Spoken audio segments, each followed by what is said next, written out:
Hey friends, welcome to the Raising Boys and Girls podcast. I'm Sissy Goff. And I'm David Thomas. And I'm Melissa Trevathan. And we're so glad you've joined us for this conversation.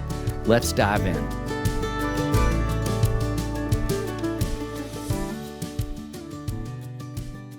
Well, it goes without saying that today is one of our favorite days of the year, National Taco Day. Woohoo! We've been told along the way that sometimes we talk more about tacos than parenting, but we're trying to talk about both. And we are just jumping up and down at the thought of celebrating this great day with two people that we love. Gabe and Keely Scott are dear friends and the brains and brilliance behind our beloved Ladybird Tacos. And today we are going to talk all things tacos, all things parenting, and they are going to share not just an unbelievable story, but an unbelievable story that is full of rich truth. So stay tuned for one of our favorite conversations with Gabe and Keely Scott. So we'd love to start with hearing a little bit about your story, about your family then and now, and how you found your way to not just the work, but I would say the works, because there's a lot of things going on work-wise between the two of you. Yeah. So all of it. All right. You want to go first? Ladies first. Oh, thanks. Oh. I come from Texas, the great state of Texas. Born in Houston. Have two amazing parents. They go by T.O. and Khaki. I think you've both met them at Ladybird before. Yes, they're delightful. And then I have my sister, younger sister, who lives in Austin with two amazing little boys and her husband, Clint. And that's like our family. So, born and raised in Houston. Grew up going to the same church and school from first grade on. So my community was real. I mean, it was big, but it was also tight, you know? Mm-hmm. Did you go to camp? Well, I didn't. Well, sort of. I went to Camp Longhorn once. I was wondering. Yeah. Mm-hmm. And then all my teachers were counselors and I just loved it. So I decided to go to Kanakuk and be a counselor one year. And that was educational because I was not a Kanakuk person. Yeah. And then I went and I was a counselor. So I'm not really I'm a camper. Texas camp girl. Oh, I don't know if you where'd remember you that. go? No. I went to Waldemar. Oh, you did? Yes. Oh, Yes. I had friends that went there. Yeah. How have we never put that together? Oh, we'll talk about that later. Okay. But yeah, then I was like theater kid, music. I kind of like switched. So during the times of camp. Yeah. And grew up with a band out of Texas, Caedmon's Call. Yes. I was a little bit younger, but I was always around them, just following them, I guess, and watched them. And I really did. I was like, I want to go to Nashville. And I knew I wanted to go to Belmont. And that's what happened. Wow. And I think my parents thought I'd always come back. And I met a boy. And I stayed. Very nice. You're welcome. Yeah, you're welcome. You saying that to my dad? Yeah. To everybody. Yeah. Yeah. Is that all you got? Yeah, that's all I got. I come from Michigan, small town in central Michigan. And I graduated with 68 other people at the public school. Wow. The only. And it was a good place to be. Came from my parents and have an older brother. That was okay sometimes. We have a 5-year difference, so thankfully we were never like in the same school at the same time. So that was good for us. But it was a very small place where it was innocent, at least for me, an innocent place to grow up. And the slightly downside to that is that although innocence is good, sometimes opportunity is missed as well. And so I liked doing this thing, playing music, which I did all the time, but that's not the kind of town that you realize, wait, somebody will pay me for this? Somebody will pay me money to like strum a guitar? What? As a career? Yeah. So, so that's where I came from, and as weird as it is to say, I'm thankful that I left. That sounds mean, but because my family's all still there. But I got to leave and discover that you can actually play music for this thing called a living. So, yeah. So that's one of your jobs. Yeah. It turns out that, I mean, and there was a bit of a hiccup in there, which is that I quit college halfway through. And because my dad, a lifelong educator, came to me and said, I found this place in Florida you can go to and get a degree in sound engineering. called Full Sail. And I was like, wow, okay, that's not really what I wanted to play the guitar, not record it, but you can get a degree. So, okay. So I moved down to Florida and went to this school and was living with a pastor. Random connection that turns out to not be so random changed my life because I got asked to be a junior high lock-in chaperone. Ooh. Who knew that was going to be like the opportunity of a lifetime? But he was the pastor and said, hey, we're having a lock-in. Can you be a chaperone? That's junior hires. Oh, great. Sure. You're letting me live here for free. I don't want to, but okay. Right. And I did. And they hired a college kid that night to come in and play music that nobody listened to because they're junior hires. And his name's Andrew Peterson. And so we met that night and spent the rest of the lock-in locked in the pastor's office away from everybody.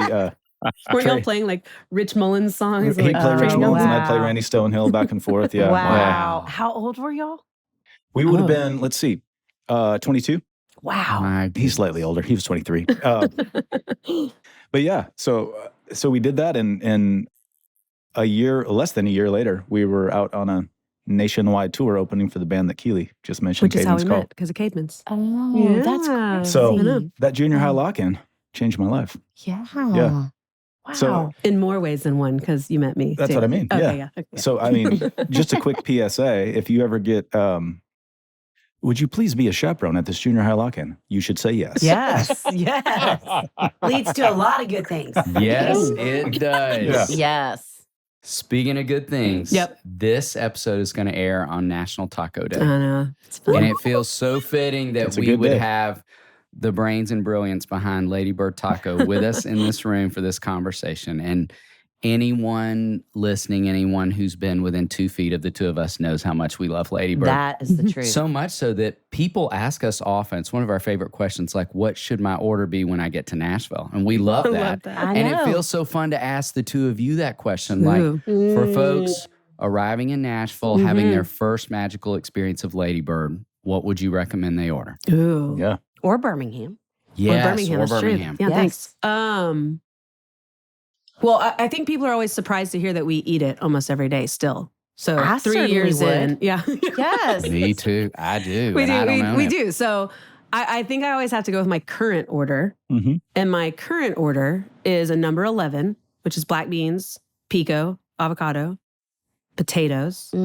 And then if I'm feeling real crazy, I add queso to that. Oh. Have y'all done that yet? It's real No. good. Yeah, it's good. That's making me so hungry. So I do, that would probably be that's like my current, what I get often order. Yeah.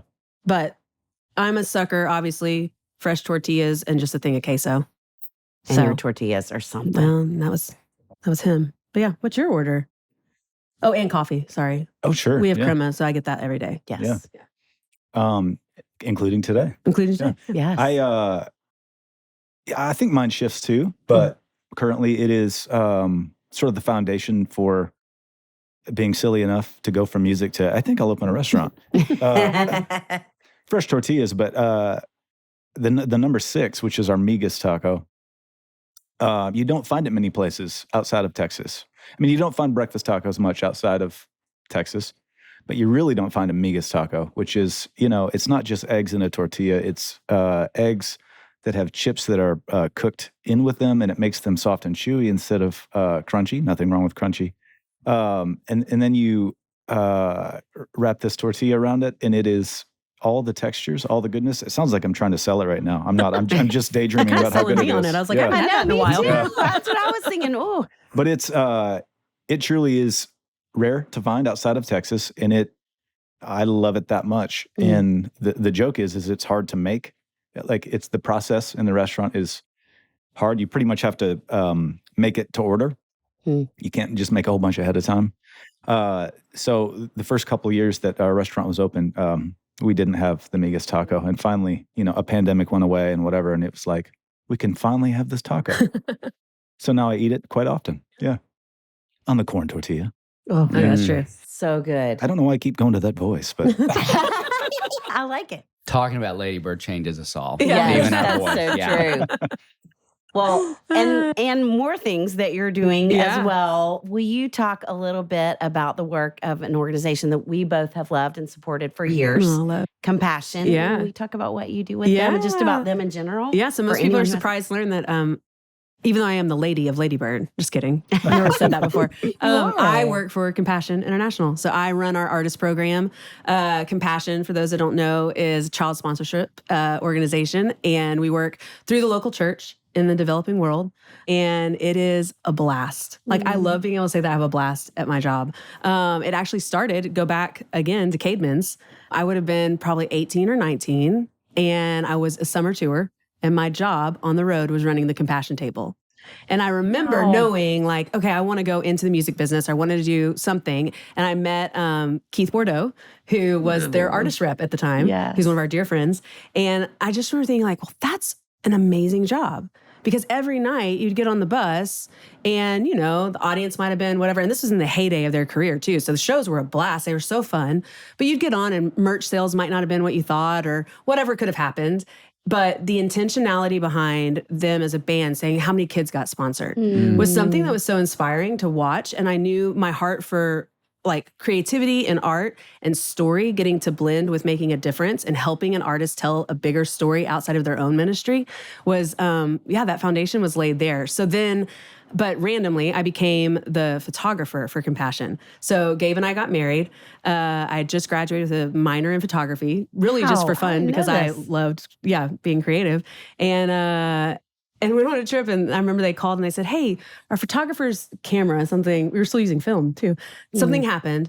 Did you happen to get any pictures of the artist at the house that we were visiting? And I was like, yeah. And I send them. And then no joke, it was like 2 months later, like, hey, do you want to go on this other trip? Never was that in my plan. And so I spent 10 plus years being the photographer, traveling, doing all the photos for Compassion. The whole time, though, wanting to be a part of that artist team. And it's just a small team. And so then that opportunity came. So I was a part of the artist team, for like 12 years, and then just moved into leading that team. And it's like the biggest honor. And I have a team full of amazing people. And we get to, just this morning, I was telling Gabe a story. It's like, I just love getting to hear artists share about something bigger than what's in front of them. And it is a joy to work for the organization. Our former president our job titles were all child advocates, which you guys would love and appreciate. Yes. And to get to do that at the end of a hard day and know that kids' lives are being changed through sponsorship, and we sponsor ourselves, y'all do too. And it's the story, and it's beautiful. So thanks for asking. Yes. Yeah. And out of that work, you have a whole additional project. I do. With artists. We talk about that too. Yeah. So the Faithful Project. Yes. I started that before we had Everly, and she's 6.5. So it's been a long time. It was, I basically work closely with so many artists and authors, and I started seeing this overlap between women specifically who inspired each other in their work. You'd sit down and be like, oh, that blog post inspired this song, or this song was in the part I took from your chapter of this book. And I would see it, but you would see it happen. And you guys get this. You're at a conference and all of a sudden you see someone that you love. You might even live in the same town, but you get like 5 minutes at catering and that's it. And it's this interaction. And so I started watching. I had the opportunity to be in so many rooms where I would see these friendships that are there, but have crazy schedules in life, and the connection's not there. And so for me, my job is relationship, and that's what I care a lot about. So I was like, what if we created a space? Well, thank you. That to give space for that, to create a safe place, not for, to be honest, originally it wasn't even for a project. It was more just like a community to get to have a Bible scholar and a songwriter in a room together.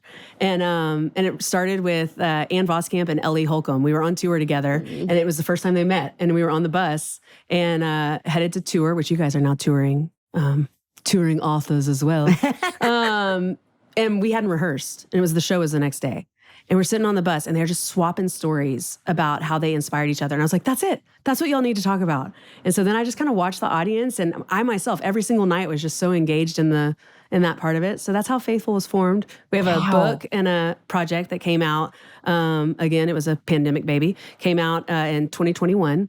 And we're in the middle of working on our second one right now. And it's about 25 women strong. And it's truly yeah, it's like a gift to me as well. Like I kind of just had it and helped facilitate it, but the women have kind of run with it, which I'm so grateful for. Yes, yes. So, yeah.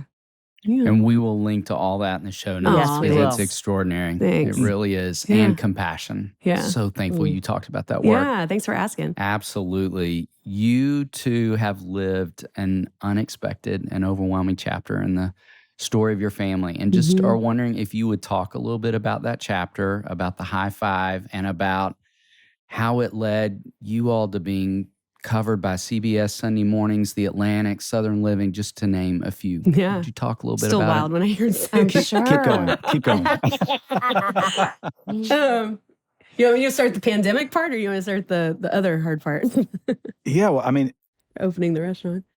yeah, there were a couple of things that aligned, not in a great way, which was, again, the punchline to the joke, which is a musician decides to open a restaurant. And it was good, but, it's still quite a change.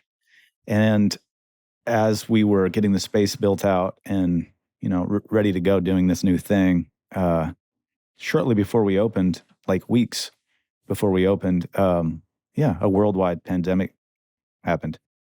And the early days were like, nobody knew what it was. So everybody's like staying indoors. And Like I remember being at the restaurant and we were cleaning it, getting ready to open like that weekend. And our Andrew, one of our partners and chef, was in town. And I remember Everly was 3 and she's out there cleaning like like all the little carts. And I mean, it's like exciting. And my phone rang and tours started canceling. And Andrew's phone rang and Austin City Limits Festival or whatever that one is. Yeah, that canceled. Wow. And we both just looked at each other and we thought, I don't think we're opening a restaurant this weekend. But but it was the early days maybe where nobody next knew. weekend. Yeah, maybe next. No. Yeah, we were still naive That to be is like, right. let's just move that plane ticket to like 2 weeks from now. We'll be good. Sure, Yeah. I Yeah. remember. yeah, so we, it became a major curveball. And so we eventually had to hire for free our friends because nobody was available to work. To basically run a very large taco truck. That we held our doors. We opened in June. Yeah. So that was, It's like, built this space out. Can't wait for y'all to not see it. And, come to the door and we'll hand a bag of tacos to you. Yes. But we still opened. Yeah. And the tacos were still quite Great. Yes, they were. Yeah. good. And that's, I think anytime, whether it's 2 people or 2 million people, I think when hard times are thrown upon us, thankfully, human nature is to come together. And I think that was represented even at a taco shop. Yeah. A community comes together to help us, and then a community comes together to say, I want a taco, so I can support this. And us trying our best to help each other get through something that pretty much none of us had ever seen, a worldwide pandemic. So we survived it. But this other nutty thing happened a couple months in, and it was it's something that I only know the story to, and the details I don't know. Well, I know them well because I've heard the story a lot of times. But relatively healthy guy, but started feeling not very healthy and off. And then Keely can tell you, she can tell you kind of how it went down. Yeah. So, I mean, back to what he was saying, it was crazy, but also fun. I mean, it was us, Ev. I have so many pictures of her. Like, she, 3 years old, and she'd say, "Order up, David Thomas." Like she knew how to do it. We had FaceTime with our partners because, I mean, keep in mind, you've gotten the picture. We knew nothing about restaurants. We just knew that we loved people and community and gathering people. And so we had a great team around us, but they're trying to save their restaurants down in Austin. So it truly was chaos. But if I really think back, it was beautiful chaos during that time. But we were stretched too thin, our life was a mess. Like we were stressed out. Even though it was fun and great, It was crazy. And so we opened June, it was September. So 3 years ago this month that, Gabe just started feeling really off. And naturally our friends that are doctors and people that we're talking to would have thought it was stress, burnout, all those things, like everything pointed to that. But then it kind of just happened really quickly. All the symptoms hit at one time, found ourselves in the ER for 2 days trying to figure out what was going on. And he was diagnosed with meningoencephalitis, which is, a hard word to say, which is viral meningitis from the cold sore virus that which he had never had cold sores before, which is crazy as well. Instead of coming out as a cold sore, broke the brain barrier and became encephalitis, which is inflammation of the brain. And so we spent a little over 3 weeks in the hospital. And they had prepared me for the worst. I mean, encephalitis is really rare. It's especially rare in a healthy 45-year-old. And so it was, it's crazy. What it left him with, the damage is, so he was left with they call it an ABI, so acquired brain injury. And memory loss is the main thing. Also interesting, encephalitis, there's no cases that are the same. And which is really fascinating, but also so lonely. And they don't have like things to help you. Most everything they would give me was stuff for like Alzheimer's or dementia. Elderly. Wow. And it was, so that part was frustrating. So it's all confusing. And, take a pause. We have a restaurant and a little girl. Yes. And a pandemic. Yes. Yeah. So, I mean, there were so many things though where, God showed up. Our doctors were absolutely incredible. Even though it was a pandemic, they made an exception that I could be home with Ev, and they let one of Gabe's friends every night spend the night with him, which was just amazing. Which is also like on the flip side of it too. I should say that he never forgot names and faces. That part wasn't damaged. That's amazing. It's amazing. Yes. And it speaks to, and there's so many ways of it that like, memories some are absolutely gone. Some are spotty. Short-term memories still affected. And we kind of have to roll with it. Is that a good way to say it? Because there's no rhyme or reason. That sounds too smooth, to be honest. Don't roll with it like that. Yeah, it's okay. It's just a roll sounds like something that's sweet and yummy. That's true. Or round. And this is jagged. Yeah, it's jagged. Which is that, not just for me, as it turns out, when something happens to a human being, anything, bad or good, it then is shared with all the people that are close to them, not to mention their spouse. So, if you win the lottery, that's good for both of you. If you wreck your brain, it can be rough for both of you and your child. Yeah. We only have one. And it is, it's rough to lose your past. Which is still weird to say, but I can say it. I don't remember many details of my life, but I made peace with that as much as you can make peace with that. And then, pleading with God, like, just give me back my short-term memory so that I can remember 2 days ago. And I'm still pleading. It's, there are things that I can remember, but, I don't get to choose what those things are. So it might be something silly and dumb, or it might be something special and awesome. But that's the new way. That's the path forward. And I would trade it back in a millisecond. I don't know if Keely would, but I would. Yeah. Because it's been very destructive in life. But and there's always a but, that it turns out living a relatively smooth life, which is fortunate.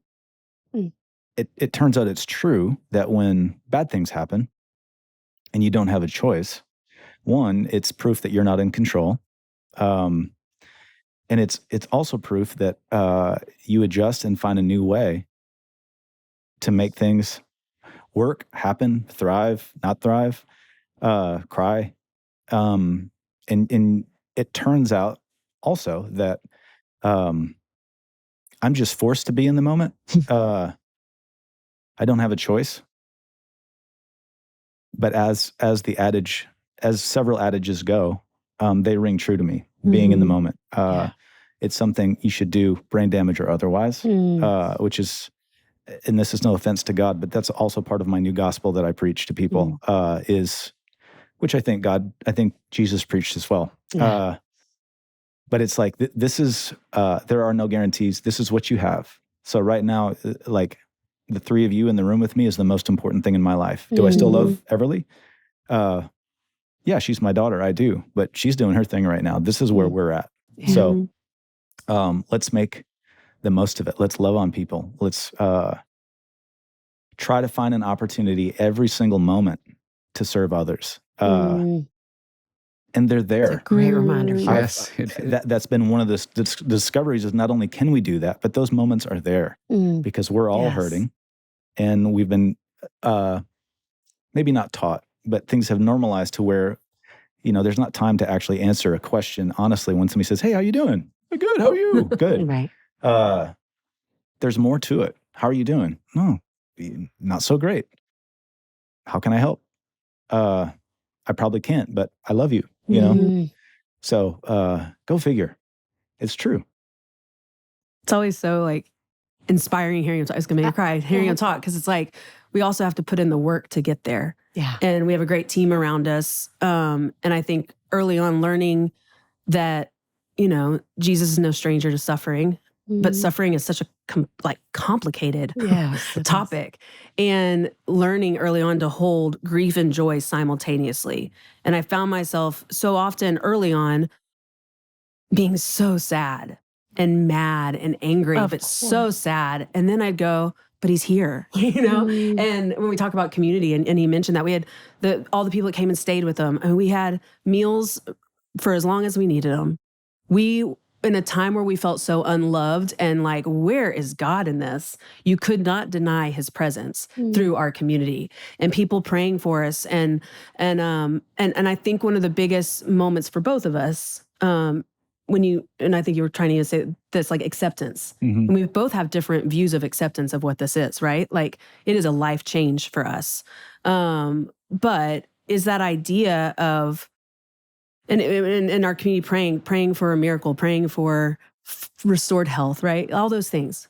Like, thank you for praying for him. But I think for us, we had to learn like the miracles that he lived.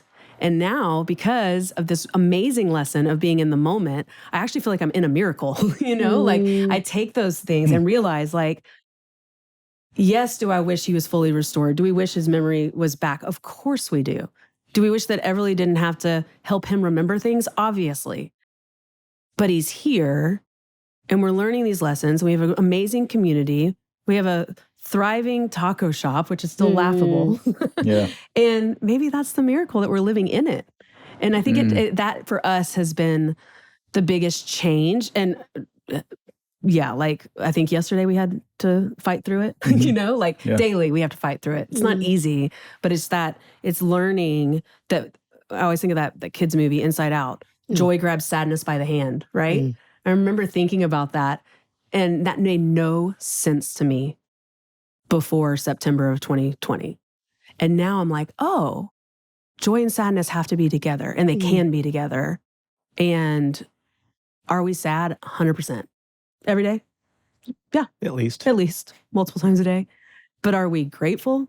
Every day. Which is just like, yeah. Talking to another part of your question, which is the high five. This is even, take it for what it is, but I view it as at least a tiny, small miracle, which is, my buddy Andy Gullahorn and I spent years being on the same Christmas tour together, not living far from each other. We play music together. We spend 3 weeks on a bus together. We'd play games, hit it off, like love each other. And then we'd come home and get busy with life and not see each other until the next year at Christmas time. And it's, something as simple as us liking each other, being kind to each other. And then getting off tour and saying, man, we got to hang. Like, we need to make it happen this year.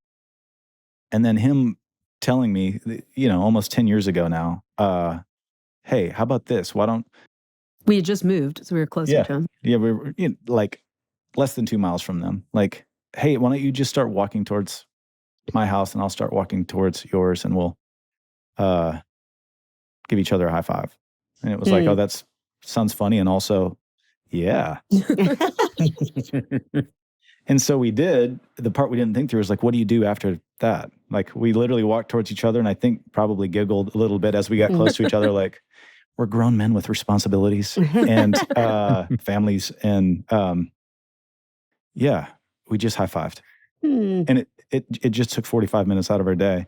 It turned out it took more, because then we stood there and talked for 3 hours, catching up on life. And so we said, hey, why don't we do it again? And so we've been doing it, for almost a decade. Every single week, he walks my way, I walk his. Way to quote Diamond Rio, right? Yeah. We meet in the middle. Meet that old. This is Tennessee, though. Yeah. All that to say, we've been doing it for a really long time. It's become habit in a good way, and it's become part of who I am. Like, it truly is part of my being, and I can prove it to you on a microphone in this very moment, which is that when my brain went wild, and it was like, trying to, remember what happened 20 seconds ago, and I couldn't, or that I had a daughter, or the taco shop. You had no memory of that. Or that I had, decided to be a ding dong and open a taco shop. Andy was the one at the hospital with me at the time, and we'd get up occasionally and walk. I think I still had some stuff hooked to me, but we get up and walk, and he said, hey, I need you to do something for me. Like, can you just like walk towards me, and I'll walk towards you, and then give me a high five. And the secret I'm going to tell you right now is that over the years, we had altered the high five, and it had become a multi-move event. So we wouldn't just high five, we would clap, and then we would hold our hand up and snap, and then we would high five. And we're both musicians, so we would try to do it synchronized. Yeah, of course. But he was like, my buddy doesn't remember who he is. Just walk towards me and give me a high five, because he was like, I want to put it in the journal that he keeps. Oh yeah, sorry. There's a high five journal. Yeah, he journals every single one, and I don't want to miss one. And so I'm walking towards him, brainless, and my body did the thing. Wow. It did it in the wrong order, but I snapped and I clapped and I high fived, which is the movement is not nearly as efficient. But I did it, and my buddy starts crying, and I was like, did I do it wrong? Like, what's going on? Okay, wow. And as it turns out, I didn't do it wrong. It's not even discipline. It's joy to do it, but it's consistent. And in a brain that had gone crazy and forgotten most of its life, that movement was still there. Is that not crazy? Crazy. I mean, it still is to me. Even as I say it, I don't believe me, but Keely remembers it, and Andy remembers it. It's true. Intentionality. Like, even if it means going out of your way, walking down a random street in front of people, do it. If it connects you with somebody, another human being, it's proof that it matters and that it stays. So, yeah. High five. It's like such a small, Beautiful. like funny thing that like we laugh about. And to CBS Sunday Morning's point, I remember at the dinner party where they decided to do it, the cell for Jill and I, Andy's wife, because they're known for just going and playing games for a very long time, being nines and wasting time, was, well, maybe that's the kind of thing that'll get you on CBS Sunday Morning. And that was the joke. No. Yeah. For years. For years, it was the joke. And I was like, okay, a high five. I was like, it's going to take a lot longer than 10 years to get on for a high five. And here, this silly little thing that we would laugh about is probably one of the greatest gifts for us, like for our families, for lessons. I remember Andy's oldest son, Drew, was a senior in high school, and he started having like serial meetups with his back of his car, like random things before school. And he just said, well, Dad, I watch you and Gabe high five. And it's like Everly calls Andy Uncle Five. And it's like a simple act of a high five actually has more meaning and intentionality, like Gabe said, that is beautiful, and we love it. And randomly, yeah, CBS Sunday Morning. and I just want to point out really quick, with a smile on my face, that the goal with our wives in that moment when we were like, hey, we're not wasting time, we're going to get on CBS Sunday Morning. It was 10 years and we did it in 7. That's true. Sorry. Oh, that's so good. How dare I forget that? Yeah. So that was. Wow. But yeah, he never forgot. I think too, like the habit, the other both and gift is you also never forgot music and how to play. So one of his goals during that, or like on the, at the hospital, he had like a sheet of goals.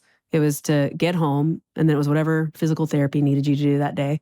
And then the third was play the Andrew Peterson Christmas show, which he's been a part of since the beginning. This is the 23rd year. Yeah. And that year was COVID, but they still did it at the Ryman, mask, the whole deal. And we invited the whole doctor team to come and see him play. And they all thought like, oh, he's going to play one song. Socially distanced, of course. Yes, right. Thank you. Yeah. And, but he got up there and he played. I mean, in his ear, they were telling him what key, what song, what instrument. He would come off stage and it was, to be honest, it was heartbreaking, just how disoriented he was. But he did it. And to me, I think that was such a great reminder of like the body remembers, right? Like he remembered how to play. Our community, talk about that, surrounding us. And yeah, that was that to me, that is such a first step in our healing. Yeah. And just the reminder of what's intuitive and friends and faces. And when I said that, like never forgot names and faces, he might not be able to tell you how he met you, but like, it's like so beautiful because it's like the soul knowing the soul. Yeah. Like that's the only way I can describe it. Like he couldn't remember how we met. We've been married almost 20 years, but yet it never went away that we were married. Or like his friend that would walk into the room, you knew who that person was, but you just had to be reminded, and still do, of the why and the how. Gosh, y'all. It's beautiful. So I read a book. I was given a book for high school graduation by Khalil Gibran. I don't know how you even say his name. And it had a quote in it that I have gone back to a million times. And I talk about it in counseling, and y'all are making me think about it as you're telling this story. And it is, the deeper that sorrow carves into your being, the more joy you can contain. Which feels like y'all's story walked out. And to think about Everly as a part of that story and the joy I know she has brought you both. Would love for you to talk about her. She is precious. I love following on Instagram and just seeing her. Her little personality is so delightful. Would love for you to talk about her and the stage that she's in, how old she is, and what you would say are because we're talking about the ages and stages in this season, the good and maybe the hard parts of parenting. Stage. Oh, man. Okay, so Ev is hilarious. She's 6.5. We waited a while to have kids, or have a kid. and so she's kind of just grown up around older kids and us. And so it's really funny because her vocabulary and talks like an adult at times. So we have to watch ourselves. She's really smart. Taco shop at 3. Oh, yeah. At 3 years old. Advanced for a long time. Yes. She tells people she runs the taco shop, and she's probably not far off from that. And most of our friends, their kids are in high school or college. So she truly, and through her school now, she's got friends her age. But when we're hanging with our friends, it's normally like they're her aunts and uncles. And I think too, we chose, back to your quote, we chose early on. Actually, I remember texting David in the midst of everything and just saying, help me. I don't know if you know what's going on with this, but help me. And your response was, Connie and I can be there in 5 minutes on my back deck. But the stuff you texted me, and one of the things was age appropriate. Tell her age appropriate. I remember going to my mom and some of our friends that were there, and we decided very early on, and then even later with the help of a therapist that we see, it's part of our life. Memory issues or not, grief, it is there. And so I think one of the things that, to answer your question about the current stage, is what she learned in that stage 3 years ago, and just how resilient and like a little sponge. And so she, like her mama, has some anxiety. And so to me, to watch her teach me, like I'll see her do her little box breathing on her leg, you know? And then early on, Gabe was so disoriented. So we did the 5 senses thing of naming stuff. And so that was so, well, maybe you can talk about habit, you know? Like it was so habitual for her in heartbreak. Like I hate that she witnessed that. But now I get to see her as she's got her own feelings and talking through things. And she has tools that I didn't gain until I was in my 40s. And so I think there's something about like that for me that I don't feel like even worthy to get to witness it. Like it is so fun. Fun's a bad word to describe the hard part of it, but I'm so encouraged by it. Such a gift. Yeah. And she uses language, you know, like we had our Brave Girls Club, you know, and even though it came about because we were missing Dad, it doesn't change that when she has to go off and not see me after school and go straight to ballet and she's nervous that she doesn't go Brave Girls Club, you know? So I think that right now for me is just seeing her blossom and seeing something that I was so afraid of her witnessing, hopefully continue to be a tool that serves her better that, I mean, truly, I didn't learn it till I was 40, you know? So that's where I'm at. That was just last year. In my 40s, Yeah, Everly is wonderful. And I think, I mean, she's ours, so of course we're going to say that. But it really is, I think it's amazing to see the dynamic of, like, and we saw it for years with our friends' kids as they grew up, this dynamic of this beautiful soul, this individual, and how it's still, for better and for worse, very moldable and shapeable. And getting to see these people that we love raise these kids that we love, and now getting to see them as grown-ups, it's like, whoa, good things promote good things. And having Everly at a slightly older age, and this isn't, I'm not saying it's the only way to go. It's the only way that I know, but I think it's pretty awesome because we've figured a little bit more out. We don't have anything figured out, but you know what I mean. We've hit our stride a little bit more, and so we don't get worked up over the things that we may have when we first got married. And it's not a total bypass. I mean, she's doing stuff she shouldn't do all the time. all the time. But She's too smart. she does it in a very mature way, Yeah. There you go. like outwitting us and outsmarting us. So, Yes. yeah. She is exquisite. Like I think sometimes about knowing her as, this chokes me up, as an adult woman and the story that she's lived and the awareness and the empathy that she carries. And I think What it's growing I in cannot her. wait to know her. I really Thanks. can't. Thinking the same thing. And I think about, exactly. Her growing up, living life with the two of you. I can't imagine. I'm so excited to know her Thank you. as an adult woman. Oh, sweet. Amen. Yeah. And just would love to ask you both too, what would you say is some of the best parenting advice you've ever been given? Ooh.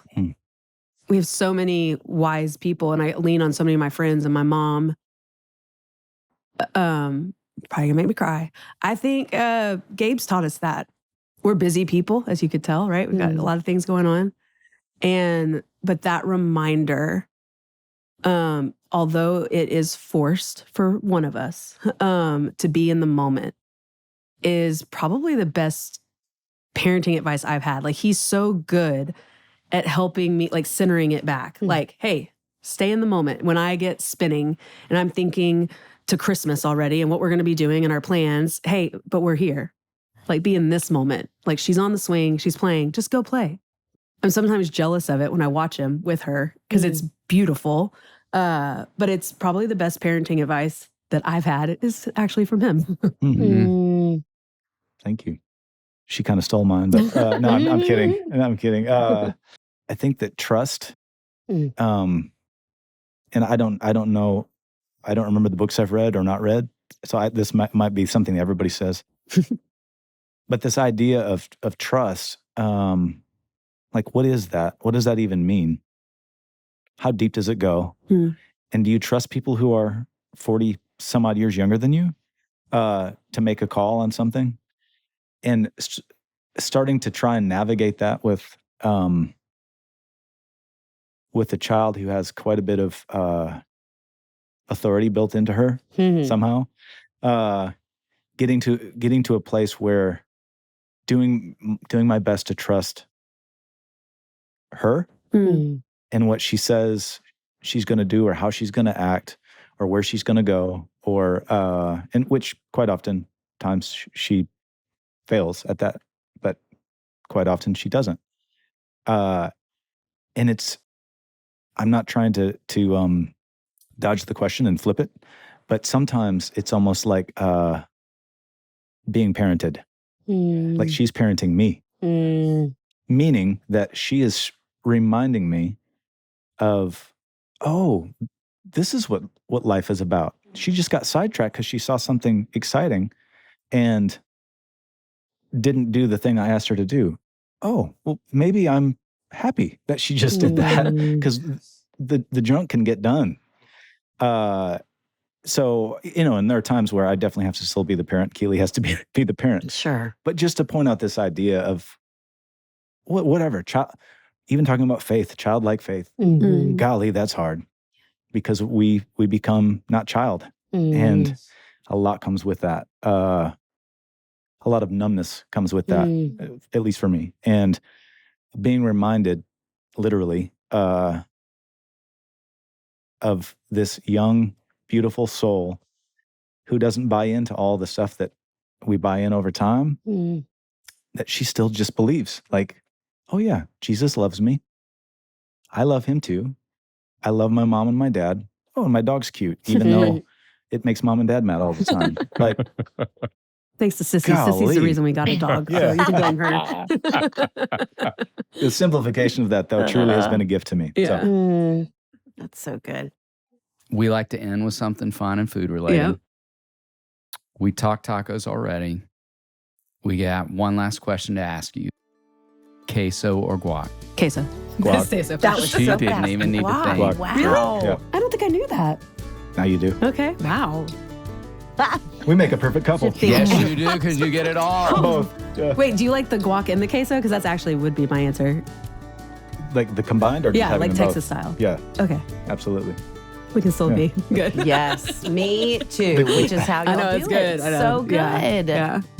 You all, thank you. Oh, thanks so Thank much you. for having We us. We cannot love being thank with you you. enough. Oh, No, likewise. no, y'all are extraordinary Love it. people. Oh. Yes, you are. Likewise. We waited a long Likewise. time for this conversation. It was worth the wait. Oh, thank you. Thanks for doing this with us. We are Yeah. honored to get to be here. Thanks for doing what you do. by I the way. know, Thank seriously. you. Goodness. Thank you. Yeah.